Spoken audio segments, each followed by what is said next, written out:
చాలా మంది కూడా విద్యార్థులు ఇక్కడికి తరలి రావడం జరిగింది. ఈ సదస్సు ద్వారా, ఈ యువబేరి ద్వారా మీరు కేంద్ర రాష్ట్ర ప్రభుత్వాలకు ఎలాంటి సందేశం పంపబోతున్నారు? ఈరోజు మనం రాష్ట్రంలో చూస్తే కేవలం ఒక జగన్మోహన్ రెడ్డి గారు మాత్రమే ఈరోజు రాష్ట్రానికి ప్రత్యేక హోదా కావాలని చెప్పి ఢిల్లీలో మాట్లాడడం జరిగింది, అసెంబ్లీలో కూడా పోరాటం చేయడం జరిగింది. ఈరోజు నిరాహార దీక్ష కూడా ప్రకటించినారు, నిరవధిక నిరాహార దీక్ష. ఏ నాయకుడు కూడా కేవలం మాటలు చెప్తున్నారు కానీ చిత్తశుద్ధితో ఎవరు కూడా ప్రయత్నం చేయడం లేదు. ఈరోజు ఈ స్పెషల్ స్టేటస్ వస్తే విద్యార్థులు విద్యార్థినులు మ్యాక్సిమం బెనిఫిషరీలు అవుతారు, ఉద్యోగ అవకాశాలు వాళ్ళకే వస్తాయి. ఈరోజు ప్రభుత్వం తప్పుదారి పట్టించే విధంగా ప్యాకేజ్ వస్తే మేలు జరుగుతుంది అంటున్నారు. ప్యాకేజు ఏదైతే విభజన చట్టంలో భాగమే, అది ప్యాకేజ్ కొత్తగా మనకేమి ఇవ్వబోవడం లేదు. మనకు స్పెషల్ స్టేటస్ వస్తేనే ఈరోజు ఉద్యోగ అవకాశాలు కానీ స్టూడెంట్స్ ఈరోజు వాళ్ళు బాగుపడే పరిస్థితి ఉంది. ఈరోజు ఈ యువబేరి సదస్సు ద్వారా జగన్మోహన్ రెడ్డి గారు వేలాది మంది ఈరోజు స్టూడెంట్స్ని అడ్రస్ చేయబోతున్నారు. వాళ్ళతో కూడా మాట్లాడి వాళ్ళతో కూడా ఇంటరాక్ట్ చేసి రాష్ట్రానికి, రాష్ట్ర ప్రభుత్వానికి కానీ అదేవిధంగా సెంట్రల్ గవర్నమెంట్ కూడా కానీ స్టూడెంట్స్ కూడా ఏ విధంగా వాళ్ళ మనోభావాలు కూడా తెలియపరచాల్సిన కార్యక్రమం ఇది. ఈరోజు జగన్మోహన్ రెడ్డి గారు 11 గంటలకు యువబేరి కార్యక్రమానికి అటెండ్ అవుతారు. ఖచ్చితంగా మనం మిగతా రాష్ట్రాల్లో ఈరోజు దేశంలో ఎక్కడన్నా చూసినాము, స్టూడెంట్స్ పోరాటాలతోనే ఈరోజు రాష్ట్రం ఏర్పడడం జరిగింది. ఎక్కడ స్వతంత్ర పోరాటం నుంచి కూడా స్టూడెంట్స్ అనే విద్యార్థులతోనే ఈరోజు అన్ని పోరాటాలు ఏదన్నా సాధించుకోగలిగినాం. ఈరోజు అందరూ కూడా ఇది ఇంకా స్టూడెంట్స్ కూడా చైతన్యపరిచి వీళ్ళందరి సహకారంతో కూడా మన రాష్ట్రానికి స్పెషల్ స్టేటస్ సాధించే ఉద్దేశమే ఈ సదస్సు అని చెప్పి కూడా తెలియజేస్తున్నాము. మీరు చెప్పండి, ఏ విధంగా చూడాలి? ఒకవైపు వైఎస్ఆర్ కాంగ్రెస్ పార్టీ ప్రత్యేక హోదా కోసం పోరాటం చేస్తుంటే చంద్రబాబు ప్రభుత్వం ఆటో ర్యాంక్ సైతం అనుమతి ఇవ్వని పరిస్థితి. ఈ నేపథ్యంలో ఎలా చూడాలి? ముఖ్యంగా రాష్ట్రం విడిపోయిన తర్వాత రాష్ట్రం అన్ని రంగాల్లో విఫలమైపోయింది. దానికి కారణం పాలకులు కూడా, ముఖ్యంగా చంద్రబాబు నాయుడు గారు. ఈరోజు మనం చూస్తున్నాము, ఎక్కువగా ఎక్కడైతే ఎజిటేషన్ పోరాటం స్టార్ట్ అవుతుందో అక్కడ ఆటోమేటిక్గా పునాదులే కలిసిపోతాయి. గతంలో మనం చూసాం, ఇప్పటి నుంచి కూడా విద్యార్థి లోకం నుంచి ఈరోజు అస్సాం చూసుకోండి, ఒక విద్యార్థి నాయకుడు విద్యార్థులు వచ్చి ఏదైతే వాళ్ళకి రెవల్యూషన్ వచ్చిందో, సాధించాలని పడినారో అప్పుడు అక్కడ నుంచి అస్సాంలో ఒక రాజ్యాధికారి సెలవులు అయినాడు.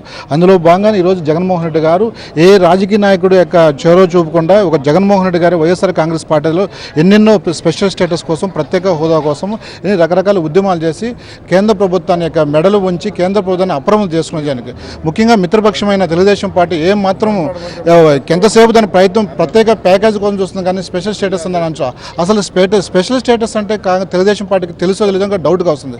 ఈరోజు స్పెషల్ స్టేటస్ వల్ల ఈశాన్య రాష్ట్రంలో ఈరోజు హిమాచల్ ప్రదేశ్ కానీ అదేవిధంగా మేఘాలయ కానీ ఈరోజు ఎందుకు జమ్మూ కాశ్మీర్లో స్పెషల్ స్టేటస్ ఉంటే దాదాపు ప్రధానమంత్రి 70,000 కోట్లు ప్రకటించడం అయినప్పుడు కూడా మాకు స్పెషల్ స్టేటస్ ముఖ్యం. ఎందుకంటే స్పెషల్ స్టేటస్ వల్ల కొన్ని గ్రాంట్స్ వస్తాయి, తద్వారా విద్యార్థులు కానీ విద్యార్థులను కానీ ఎంతో డెవలప్మెంట్ ఉంటుంది. ఎందుకంటే భావితరాలు వాళ్ళే రేపు ఈనాటి పౌరులే రేపు భావి పౌరులు. అందుకే విద్యార్థులను కదిలించాలని ఉద్దేశంతో ఏదైతే వేదిక ఉండదో యూనివర్సిటీలో, ఎందుకంటే చాలామంది చాలా గ్రాడ్యుయేట్స్ ఉన్నారు, పోస్ట్ గ్రాడ్యుయేట్ స్టూడెంట్స్ ఉన్నారు, అందరూ కూడా అసలు స్పెషల్ స్టేటస్ వల్ల మనకు ఉపయోగం ఏంటి అని చెప్పి తెలుస్తుంది. ఆ భాగంలోనే వారితో కూడా మాట్లాడించే ప్రయత్నం చేద్దాం. సార్, ఈ సదస్సు ద్వారా మీరు ఎలాంటి సందేశం పంపబోతున్నారు? ప్రత్యేక హోదా కోసం వైఎస్ఆర్ పార్టీ అధ్యక్షులు జగన్మోహన్ రెడ్డి ఒకరే ఏకైక నాయకుడు. వారు మన ఆంధ్రప్రదేశ్ ఎడారైపోతుందని ఒకే ఒక ఆలోచనతో చంద్రబాబు చెప్పినట్టు ఇంటికి ఒక ఉద్యోగం ఇవ్వకపోయినా, ఇంటికి ఒకరిని తీసుకోకపోయినా ప్రత్యేక హోదా వస్తే ప్రతి ఇంటికి ఉద్యోగం వస్తుందని ఒక ఆలోచన విధానంతోనే, ప్రాజెక్టులు వస్తున్న ఆలోచనతోనే ఆయన ఈ విధంగా పోరాటం చేస్తున్నారు. అది కూడా విద్యార్థుల నుంచి స్టార్ట్ చేశాడు ఆయన. ఈరోజు 11 గంటలకు వారు ఇక్కడికి వస్తున్నారు.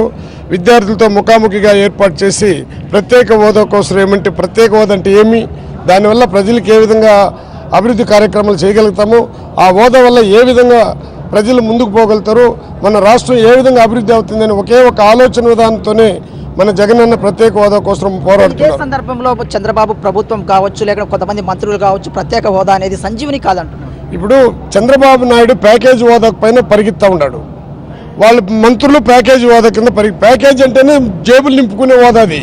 అందువల్ల మనం ఈ 5 సంవత్సరాలు పూర్తిగా జేబులు నింపుకునే కార్యక్రమం చేద్దాము, ప్రజలు ఎట్టన పోనని ప్యాకేజ్ కోసం పోరాడు చేస్తున్నటువంటి చంద్రబాబు వాళ్ళ మంత్రులకు సిగ్గు రావాలా? జగన్మోహన్ రెడ్డితో కలిసి వాళ్ళు కూడా ప్రత్యేక హోదాకు పోరాడాలి కానీ వాళ్ళు ప్యాకేజ్ హోదాకు పోరాడకూడదు. మరొక ఎమ్మెల్యే సునీల్ గారు ఉన్నారు. మీరు చెప్పండి, ఇవాళ ఏ విధంగా చూడాలి? ఒకవైపు ఉద్యమం వివేచన ఎగిసి పడుతోంది కానీ సర్కారు మాత్రం పట్టించుకుంటుంది. ఈ రాష్ట్రానికి ప్రత్యేక హోదా ఖచ్చితంగా రావాలి.